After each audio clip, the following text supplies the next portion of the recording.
सर्वांना नमस्कार. स्वागत आहे आपलं मराठी चातुर्य कथा या यूट्यूब चॅनलवर. व्हिडिओला लाईक करा, चॅनलला सबस्क्राईब करा आणि बेल आयकॉनवर प्रेस करा, जेणेकरून सगळ्या नोटिफिकेशन्स तुमच्यापर्यंत वेळेत पोहोचतील. मिलन अभी आधा अधूरा आहे भाग 203. आता राणीनं राणाला शपथ घातली की रोहितसोबत बोलू नको, म्हणून राणा रोहितसोबत बोलत नव्हता आणि रोहितला हे सहनच होईना. राणा रोज त्याला दिसायचा, पण नेहमी हसून बोलणारा राणा त्याच्याकडे तोंड फिरवून जायचा आणि रोहितला हे काही बरोबर वाटेना. राणा त्याच्या आयुष्यात आल्यापासून त्याचं आयुष्य बदलून गेलं होतं आणि आता त्याच्या आईला काय झालंय असं वागायला. म्हणून तो सरळ तिच्याशी बोलायला गेला आणि तिला डॅशिंग लुक देत म्हणाला, एक्सक्यूज मी तुमच्याशी बोलायला आलोय, जरा माझ्याशी बोलता का? पण आता राणीनं त्याचा आवाज ऐकला आणि ती रोहितकडे बघतच नव्हती आणि रोहित 2-3 वेळा तिला हाक मारून थकला आणि म्हणाला, हॅलो, मी तुमच्याशी बोलतोय, मी राणाच्या आईशी बोलतोय, तुम्ही का बघत नाही माझ्याकडे? आणि राणी आता त्याला कटवण्यासाठी आवाज बदलून म्हणाली, मला नाही बोलायचं काहीच तुमच्याशी, तुम्ही इथून निघून जा. आणि रोहित वैतागला आणि वैतागून म्हणाला, आईच्या गावात आता माझी सटकली असं म्हणून त्यानं तिच्या हाताला पकडलं आणि गरकन स्वतःकडे वळवली. तसं घाबरलेल्या राणीनं डोळे झाकून घेतले आणि रोहित तिच्याकडे फार फार चकित होऊन बघत होता आणि त्याला खरंच कळेना की ही इथे कशी. आणि त्यानं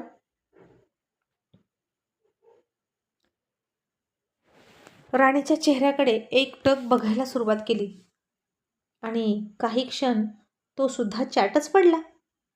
आता इतक्या वर्षातून ते दोघे पहिल्यांदा एकमेकांना बघत होते असं नाही, या आधीच एकमेकांना बघून झालं होतं, पण समोरासमोर मात्र इतक्या वर्षातून आले होते आणि दोघांच्याही भावना काय असतील बरं, हे शब्दात न सांगितलेलंच बरं. एकमेकांवर जीवापाड प्रेम करणारे, एकमेकांना खूप त्रास देणारे, एकत्र मिळून बाळाची स्वप्न पाहणारे, सुखी संसाराचं स्वप्न एकाच डोळ्यांनी पाहणारे, सारखं टॉम अँड जेरी सारखी भांडणारे, पण तरीही कितीही भांडलो तरी एकमेकांना सोडायचं नाही असं सारखं सारखं वचन देणारे रोहित आणि राणी. नशिबानं त्यांना वेगळं केलं आणि ते एखाद्या पर्वतातून 2 नद्या वाहत वाहत येतात आणि पुन्हा त्यांचे प्रवाह वेगळे होतात आणि पुन्हा त्या दोन्ही नद्या कुठेतरी पुढे जाऊन एकत्र येऊन त्यांचा संगम व्हावा असं आत्ता एकत्र आले होते. आणि रोहितला आता काय बोलावं ते कळेना. आत्ताही तो तिच्या चेहऱ्याकडे तसाच अविश्वासानं बघत होता. वरती केस टांगलेली, केसांच्या बटा काहीशा पुढे आलेल्या, दोन्ही हाताच्या मुठी आवळून तिने तिचा ड्रेस मांडीजवळ पकडून ठेवला होता आणि पायांची बोटं सतत सतत जमिनीवर घट्ट पकडत होती आणि घाबरून तिचा श्वास खाली वर होत होता आणि डोळे गच्च मिटलेले. आणि राणी अशा अवतारात त्याच्यासमोर होती आणि या गेल्या 7 वर्षात तिच्यात खूप बदल झाला आहे असं त्याला वाटलं. तेव्हा कशी होती, कोवळी कोवळी, पण आता एक प्रौढपण आलं होतं तिच्या चेहऱ्यावर. स्वभावादी होता तोच होता, पण निसर्ग नियमानुसार बाईमध्ये बदल होतो. डिलिव्हरीनंतर जो बदल होतो तसाच बदल तिच्यातही झाला होता आणि रोहित तिच्यातला हा बदल आधी आश्चर्य वाटून डोळे विस्फारून बघत होता, पण आता डोळे बारीक करून करून बघत होता आणि खरंच त्याच्याकडे शब्द नव्हते. काय बोलावं त्याला कळेना आणि त्याच्याही पेक्षा खरंच राणी हुशारच होती म्हणावं, कारण तिने डोळेच मिटून घेतले होते. तिकडं बघायलाच नको आणि काय बोलावं हे विचारही करायला नको. आता रोहितच्या मनात खूप सगळ्या भावना उचंबळून येत होत्या, पण आता रोहित कुमारचा इगो आणि राग त्या सगळ्या हळव्या भावनांपेक्षा जास्त होता आणि राणी आपली अजूनही डोळे झाकलेलीच होती.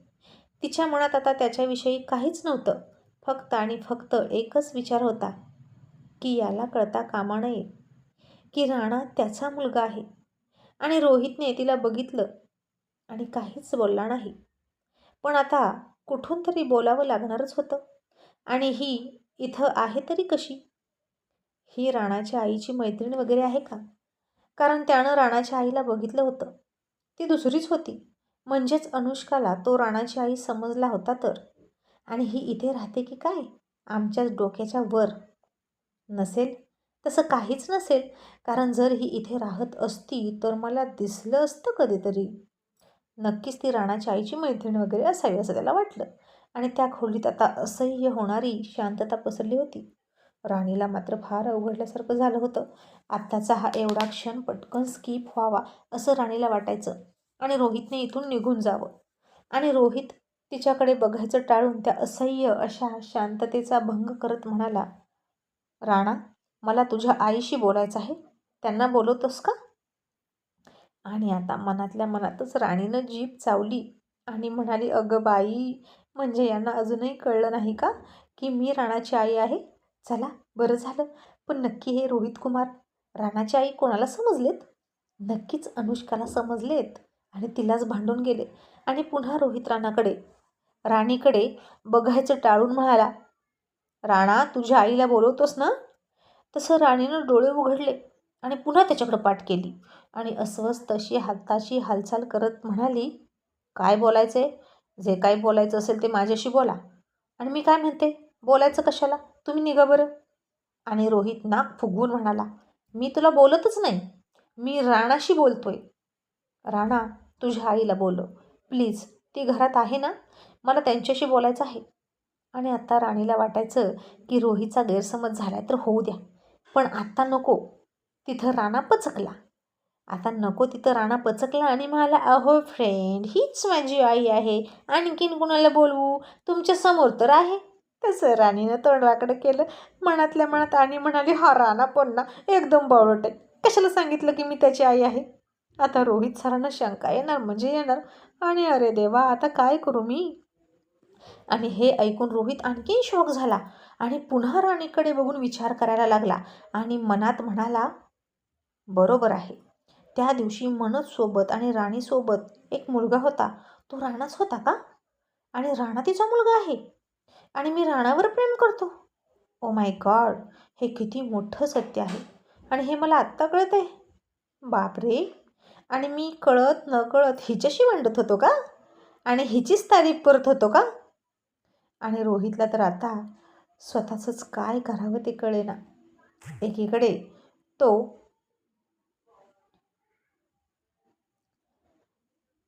राणीला नावं ठेवायचा आणि दुसरीकडे तिचीच तारीफ करायचा, तिच्याच हातचं खायचा, तेही राणामार्फत.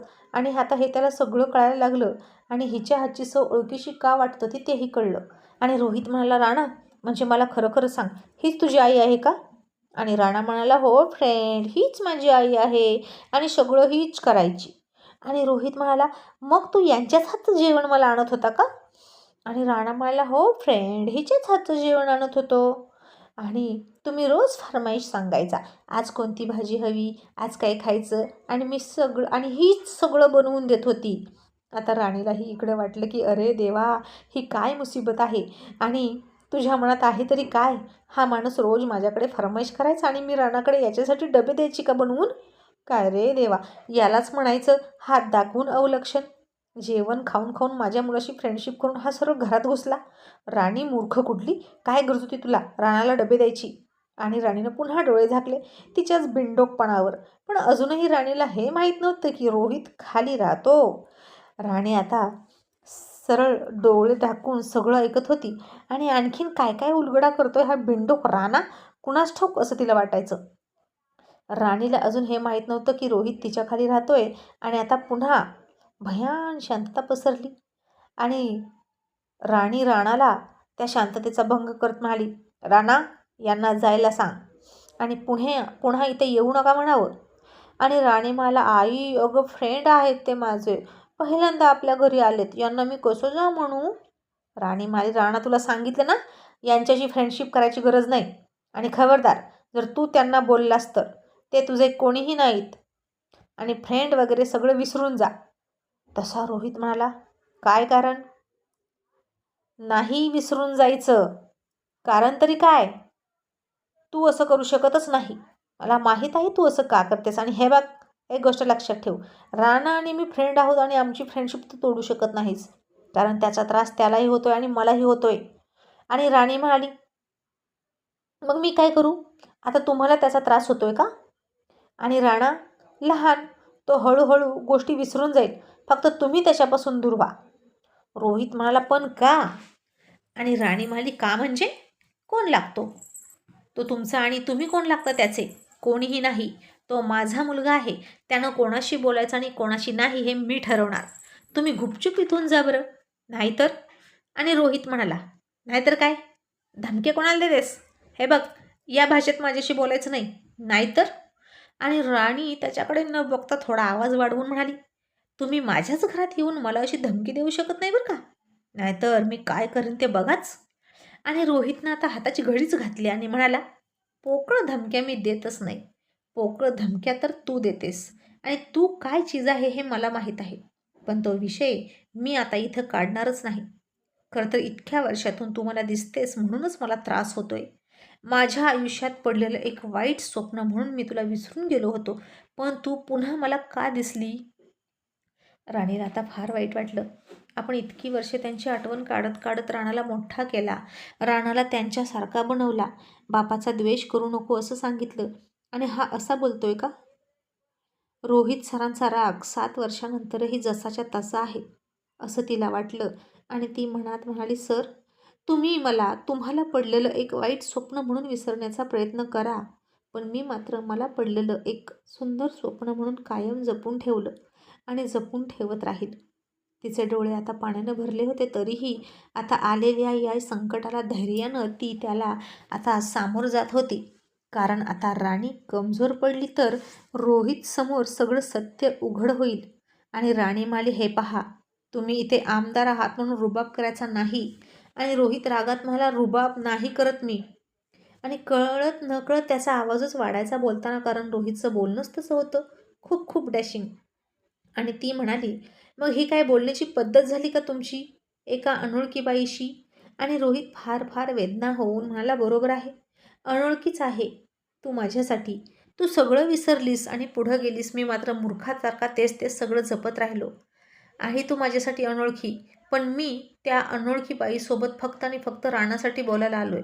मला माहीत नव्हतं तो तुझा मुलगा आहे. आणि कदाचित माहीत असतं तरीही मी त्याच्याशी फ्रेंडशिप केली असती की नसती मला माहीत नाही. कदाचित केलीच असती फ्रेंडशिप, कारण तो खूप गोड मुलगा आहे. आणि मैत्रीला वयाचं बंधन नसतं, जातीपातीचं बंधन नसतं. तो कोणाचा मुलगा आहे याचाही मला फरक पडत नाही. त्यामुळे तू त्याला घातलेली शपथ काढ, कारण त्याशिवाय तो माझ्याशी बोलणार नाही. तुझ्या मुलाला होणारा त्रास एक आई असून तुला दिसत नाही? आणि राणी आता मनात म्हणाली, बापरे, रोहित सर खूप हट्टी आहेत. फक्त एक मित्र आहे म्हणून राणावर ते इतका हक्क दाखवतात. आणि जर त्यांचाच मुलगा आहे हे कळल्यावर ते काय करतील? आणि राणी म्हणाली, तुम्हाला काय करायचंय? माझ्या मुलाचं मी बघून घेईन. तुम्ही जाता की नाही तेवढं सांगा. आता रोहितसुद्धा दोन्ही हात कमरेवर ठेवून म्हणाला, जाणार तर आहेच, पण राणाची फ्रेंडशिप परत एकदा मिळवून. कारण मला खूप त्रास होतोय राणा माझ्याशी बोलायचा बंद झाल्यापासून. आणि मला राणा हवा आहे बस. आणि अरे देवा, राणीला तर घामच फुटायला लागला. तो माझा तिरस्कार करतोय आणि राणा माझा मुलगा आहे हे कळूनसुद्धा हा माणूस त्याच्या फ्रेंडशिपसाठी ठाम आहे. मग मुलगा आहे हे कळल्यावर काय करेल? एका हातात उचलून घेऊन जाईल राणाला, तेही एका सेकंदाच्या आत. आणि आता राणीला कोणाचा आधार मागावा तेच कळेना. तरीही राणी त्याला पोकळ धमकी देत म्हणाली, हे पहा, तुम्ही जाता की नाही? तुमचा आणि माझा आता काहीही संबंध नाही. आणि रोहित म्हणाला, मी कुठं संबंध जोडायला आलोय? मला तर माहीतही नव्हतं की इथे तू आहेस आणि राणाची आई तू आहेस. मला तर तुझं तोंडही बघायचं नाही. माझा संबंध फक्त राणाशी आहे. बाकी तुझ्याशी मला देणं घेणं नाही. आणि राणीनं आता हातात मोबाईल घेतला आणि म्हणाली, तुम्ही जाणार नाही ना?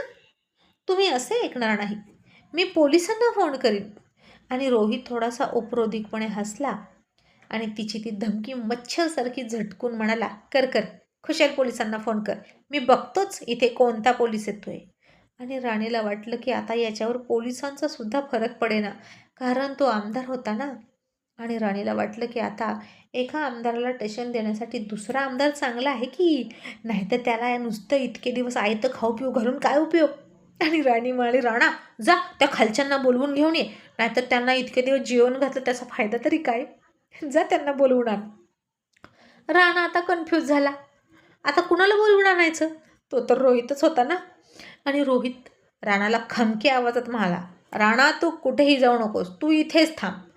आणि राणी म्हणाली, राणा, यांचं काहीच ऐकू नको आणि यांच्या मोठ्या आवाजाला अजिबात घाबरू नकोस. यांना सवयच आहे असं बोलण्याची आणि लोकांना घाबरवायची. आणि रोहितही खोचकपणे म्हणाला, फारच चांगलं ओळखतेस की तू मला. आणि आता राणा त्या दोघांचं ते बोलणं ऐकून म्हणाला, तुम्ही दोघे या आधीपासून एकमेकांना ओळखता का? तुम्ही आधी भेटला आहात का एकमेकांना? आणि राणी म्हणाली, नाही राणा, मी यांना अजिबात ओळखत नाही आणि तूही यांच्याशी जास्त ओळख वाढवू नकोस. हे जास्त ओळख दाखवण्याच्या लायकीचेच नाहीत. हे आपले कुणीही नाहीत. तसा रोहित आणखीनच चिडला आणि म्हणाला, तू माझी लायकी काढतेस का? आधी तू स्वतः कोण आहेस ते बघितलंस का? आणि राणी लगेच म्हणाली, हे पहा, ते काहीही असू द्या, या सगळ्या जुन्या गोष्टी आहेत. तुम्ही जा बरं इथून. राणा तू जा ना, घेऊन येत त्या खालच्यांना, ते पण आमदार आहेत. आणि आता राणा म्हणणार होता की अगं आई, हेच खालचे आहेत. तसं रोहितनं राणाला गप्प केला आणि म्हणाला, राणा शांत हो, तू काहीच बोलू नको. तसा राणा पुन्हा गप्प बसला. आणि राणी म्हणाली, तुम्ही माझ्या मुलाला असा दम देऊ शकत नाही. त्याच्या स्कूलमध्ये जाऊन त्याला त्रास देता, त्याला गोडगोड बोलून खाऊ देता, गिफ्ट देता, म्हणजे नक्कीच त्याला किडनॅप करणार आहात तुम्ही. हे पहा, तुम्ही असं समजू नका की मी एकटी आहे. आणि रोहित लगेच म्हणाला, हो तू एकटी नाही, तू तर खूप पोहोचलेली आहे. हे तर तू मला सांगितलं आहेसच याआधी. आणि मी तुला आत्ता नाही तर फार वर्षापासून ओळखतोय. आणि तरीच म्हटलं, असले डायलॉग आणि असली भाषा ओळखीची का वाटते? आणि इतकी वाद घालणारी बाई दुसरी कोणी असू शकतच नाही. आणि राणी म्हणाली, म्हणजे? हे पहा, मी कधी घातला तुमच्याशी वाद? तुम्ही आणि मी फक्त आत्ता भेटतोय. मी तुम्हाला जास्त ओळखत नाही आणि तुम्ही निघा इथून बरं. असं म्हणून राणी त्याला घालवण्याची घाई करत होती. कारण आता राणा माझा मुलगा आहे हे त्याला कळलं तर कळू दे, पण राणा त्याचाही मुलगा आहे हे त्याला कळूच नये. नाहीतर तो हक्क दाखवेल त्याची कष्टळी मिळवण्यासाठी. कारण राणा इतका आहेच गोड की रोहित त्याला सोडणारच नव्हता. आणि रोहित म्हणाला, एक मिनिट, काय घाई आहे मला हकलण्याची? तुझा तो यायचा आहे का इथं? असं रोहित मनोजला उद्देशून म्हणाला. आणि यायचा तरी येऊ दे ना, कुणीही येऊ दे, मला अजिबात इंटरेस्ट नाही त्याच्यामध्ये, असं रोहित मनोजसाठी म्हणत होता. पण मी राणाशी फ्रेंडशिप केल्याशिवाय इथून जाणार नाही. बाकी मला तुझ्याशी आणि त्याच्याशी काहीही देणं घेणं नाही, असा रोहित जबरदस्ती पुन्हा एकदा राणीच्या आयुष्यात घुसत म्हणाला. आणि राणी म्हणाली, तुम्हाला किती सवय आहे हो दुसऱ्यांच्या आयुष्यात जबरदस्ती घुसण्याची? आणि रोहित तिच्याकडे बघून तुच्छतेनं म्हणाला, म्हणूनच बदला घेतलास ना तू? मी जबरदस्ती तुझ्याशी? असं म्हणून पुन्हा तो गप्प झाला आणि पुढचं वाक्य त्यानं सोडून दिलं आणि गप्प झाला. आणि राणी म्हणाली, हो हो, तुम्ही जबरदस्तीच करता प्रत्येक गोष्टीत आणि आत्ताही जबरदस्ती करत आहात. जबरदस्ती माझ्या घरात आलेले आहात आणि येतील ते बघाच तुम्ही. मला एकटी समजू नका. राणा तुला सांगितलं ना, जा बाळा त्या खालच्यांना बोलवून आण, नाहीतर इतके दिवस खाऊ पिऊ घालून उपयोग नव्हता, असं राणी सारखं सारखं म्हणायची. आणि आता राणा म्हणाला, अगं आई, ते खालचे हेच आहेत, आता दुसरं कोणाला बोलवून आणू? आणि राणी प्रचंड प्रचंड शॉक झाली आणि म्हणाली, काय, ते हे आहेत? अरे देवा, अय्यो रामा, आता काय करायचं? आणि राणाला रोहित सुद्धा म्हणाला, राणा बेटा, खरंच का रे, ही तुझीच आई आहे का? मग मी जिला 2 वेळा भेटलो ती कोण होती? आणि राणा म्हणाला, ती अनुष्का काकी होती. आणि फ्रेंड, तुम्ही रॉंग लोकांना बोललात. आणि आता रोहितचंही डोकं चक्रावलं आणि राणी लगेच म्हणाली, राणा फक्त आताच नाही, यांना नेहमीच रॉंग समजत करून घेऊन राईट लोकांना रॉंग बोलण्याची सवय आहे. आणि रोहित चिडून म्हणाला, मी रॉंग आहे का? मी रॉंग आहे का? रॉंग तू आहेस. तू काय काय केलंस आणि कुणाकुणाचे आयुष्य उद्ध्वस्त केले हे जरा नीट विचारून बघ तुझ्या मनाला. आणि राणा, हिच्यासोबतच माझं भांडण व्हायचं का? हिनेच माझ्या अंगावर कचरा टाकला होता का? आणि ते सगळे रंग वगैरे, म्हणजे ते सगळं हिनं केलं होतं आणि माझ्या नोकराला हीच भांडायची का? माय गॉड, तरी वाटलंच मला हे सगळे मूर्खासारखे प्रकार ओळखीचे का वाटतात. आणि राणीसुद्धा बहादरीन म्हणाली, आणि माझी साडी यांनीच पकडली होती का? दुसरी साडी यांनीच कापली होती का? आणि मी राणावर चांगलेच संस्कार केले नाहीत असं कोण म्हणालं? आणि आत्ता कशाला पाहिजे राणाची फ्रेंडशिप? त्याच राणाची फ्रेंडशिप मागताय का? आणि मी यांनाच खाऊ घालत होते का? यांची प्रत्येक फरमाईश पूर्ण करून रोज डबे यांच्यासाठी देत होते? बापरे, राणा, अरे तू सांगायचं ना एकदा तरी. आता ते दोघेही असेच असंबद्ध बोलत होते. कशाचा कशाला ताळ मिळला होता, लिंक लागत नव्हती. राणा कन्फ्यूज झाला होता आणि त्या दोघांची ती मजेदार अवस्था बघितली आणि राणा मधल्यामध्ये हसायला लागला पुन्हा खुळखुळा वाजल्यासारखा आणि म्हणाला, आत्ता मला काय माहीत तुम्ही दोघे एकमेकांना ओळखता. आणि तसंही मला वाटलं की वरचा पक्ष आणि खालचा पक्ष समजुता झालाय म्हणून तुम्ही एकमेकांना असं अंडरस्टँडिंग करून घेताय. आणि राणी चिडून म्हणाली, डोंबलाचा समजोता? काय गरज नाही यांच्याशी समजोता करायची. आपल्याला यांच्याशी संबंध ठेवायचाच नाही. राणा, माझी शपथ मी अजून खोललेली नाही, लक्षात ठेव. आणि राणी रोहितला म्हणाली, हे पहा, आता तुम्हाला कळालं ना की मी त्याची आई आहे, तर प्लीज यापुढे त्याला बोलू नका आणि आमच्यापासून दूर राहा. माझ्या मुलाला तुम्ही भेटायचं नाही, समजलं? स्कूलमध्ये सुद्धा नाही आणि खाली सुद्धा नाही आणि कधीच नाही. मला माहीत आहे तो फ्लॅट तुमचा आहे, पण हा फ्लॅट मला कंपनीने दिला आहे, मी तो सोडू शकत नाही. पण माझ्या मुलापासून दूर राहा, कारण माझा मुलगा फक्त माझा आहे. आणि सारखं माझा मुलगा हे ऐकून ऐकून रोहितचं डोकं भिनभिनलं आणि म्हणाला, ठीक आहे ना, आहे तर तुझा मुलगा तर असू दे. मी कुठं म्हणतोय की तो माझा मुलगा आहे. आणि मला माहीत आहे तू मुद्दाम सारखी अशी म्हणतेस, कारण मला कधी काळी तुझ्यापासून आपल्या दोघांचं मुलं हवं होतं आणि म्हणून तू आत्ताही मला चिडवण्यासाठी सारखी तशी म्हणतेस ना. आणि मला माहीत आहे तू आणि मनोजनं लग्न केलेलं आहे आणि तो तुम्हा दोघांचा मुलगा आहे. आता त्याचा असा गैरसमज झालाय म्हटल्यावर राणी पण गप्प बसली. जाऊ दे, मरू दे, त्यानं काय आतापर्यंत कमी गैरसमज करून घेतलेत का? किड खावाई रोहित कुमार. पण राणा त्याचा पोरगा आहे हे नको त्याला कळायला. म्हणून राणी म्हणाली, हो, आहे तो माझा आणि मनोजचा मुलगा. त्यामुळेच आता कळलंय ना तुम्हाला, तर अजिबात बोलू नका तुम्ही त्याच्याशी. तुम्ही आमचा तिरस्कार करता ना, तसाच राणाचा सुद्धा तिरस्कार करा आणि दूर राहा. आणि राणा म्हणाला, आई अगं असं का बोलतेस ग, नको ना असं बोलू, फ्रेंड चांगले आहेत. राणी म्हणाली, तू गप्प बस, तुला काही कळणार आहे की या माणसानं आपल्यासोबत काय काय केलं होतं. अजिबात या माणसाला भेटायचं नाही, हा चांगला माणूस नाही, तुझ्यावर वाईट संस्कार करेल. आणि रोहित म्हणाला, अच्छा, माझे वाईट संस्कार? आणि तुझे संस्कार खूप चांगले आहेत का? नवऱ्याला फसवायचं आणि यारासोबत फिरायचं, यालाच चांगले संस्कार म्हणतात. आणि राणी म्हणाली, हे बघा, मला आता या गोष्टीवर बोलायचंच नाही. त्याला खूप वर्ष झाले आहेत आणि तुम्ही इथून निघा बरं, नाहीतर मी पोलिसांना बोलवेल. आणि रोहित म्हणाला, खूपच बोलायला लागलीस की, मला पोलिसांची धमकी देतेस, तुझी इतकी हिंमत? आणि राणी म्हणाली, खरं तर माझी हिंमत तुम्हीच वाढवली. आणि एक गोष्ट लक्षात ठेवा, स्वतःच्या आत्मविश्वासाची ढाल जर मजबूत असेल तर जगानं खच्चीकरण करण्यासाठी कितीही उलाढाल केली तरी फरक पडत नाही. आणि मीही आता तशीच आहे. मला कितीही तोडण्याचा प्रयत्न केला आणि कितीही मारण्याचा प्रयत्न केला तरी मी हार मानले नाही. मी उभा आहे खंबीरपणे माझ्या पायावर. आणि आता प्लीज इथून निघा. असं म्हणून राणी त्याला पाठ दाखवून गेली आणि तिनं दरवाजा उघडला, त्याला बाहेरचा रस्ता दाखवला. आणि रोहितने एकदा राणाकडे बघितलं आणि पुन्हा तिच्याकडे रागात बघितलं आणि तिला तसाच खूप रागात म्हणाला, राणा तुझा आणि मनोजचा मुलगा आहे हे कळल्यावर खरं तर मला राग यायला पाहिजे, पण का कुणास ठाऊक मला त्याचा रागच येत नाही. आणि माझ्या मनात त्याच्याबद्दल असणारी आपुलकी, आपलेपणा जराही कमी झाला नाही. आता जातोय मी, पण लक्षात ठेव, रोहित मल्हारराव सूर्यवंशी आहे मी. मी हार मानत नाही.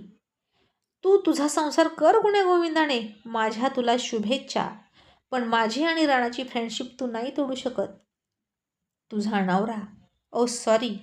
असं म्हणून रोहित थोडा थांबला आणि पुन्हा खूप विषारी बोलत म्हणाला, पहिल्या नवऱ्याला फसवून तू केलेला तुझा दुसरा नवरा आला की त्याला निवांत विचार आणि मग मला उत्तर द्या.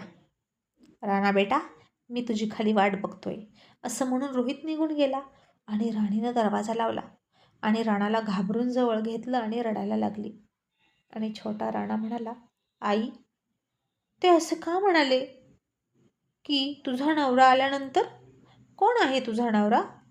आणि आई, फ्रेंडचं नावसुद्धा रोहित सूर्यवंशी आहे आणि माझ्या बाबांचं सुद्धा. तसं राणीनं त्याचं तोंड दाबलं आणि त्याच्या डोक्यावर अश्रूंचा अभिषेक घालत म्हणाली, आता काय सांगू राणा तुला, सत्य आता उंबरठ्यावर येऊन ठेपलं आहे. तुझे बाबा आणि माझा नवरा आपल्या खूप जवळ आहेत. मग आता काय होईल पुढं, या सगळ्या सत्याला कशी वाचा फुटेल हे पाहणं इंटरेस्टिंग ठरणार आहे. Thank you so much.